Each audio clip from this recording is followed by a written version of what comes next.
башка эмгектенип жаткан мекендештер, мына Аракул уулу Талайбекке акча которуп эме кылган экенсиздер. Сиздердин акчаңыздар мына бизге келип турат, аманатты мына өз ээлерине максат айылдын тургундары далилдер менен ушул айылда чындыгында муктаж үй-бүлөлөргө сиздер бир көмөктөшүп, бир далил болуп бериңиздер деп ушул кишилердин жардамы менен мына Дастанабага келип отурабыз. 6 баласы бар экен.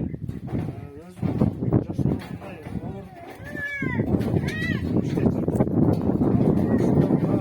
сиздердин берген акчаңыздан мына ушул үй-бүлөгө 20 000 сом берип атабыз. Сиздерден Алла ыраазы болсун.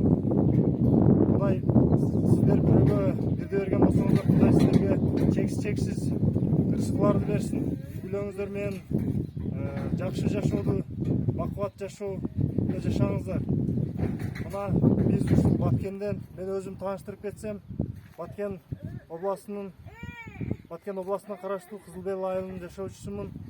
Мына сиздердин ушул жөнөткөн акчаңыздарды ушул Алланын ыраазычылыгы үчүн ушул Орозонун күнүндө бир аз биз дагы ушул убактыбызды бөлүп келип отурабыз.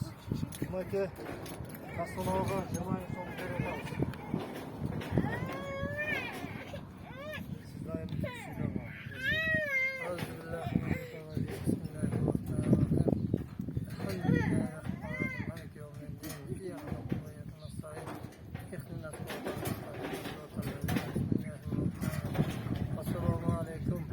Son betimizde yaşanan mekendeşler, sizlerden Allah razı olsun daima.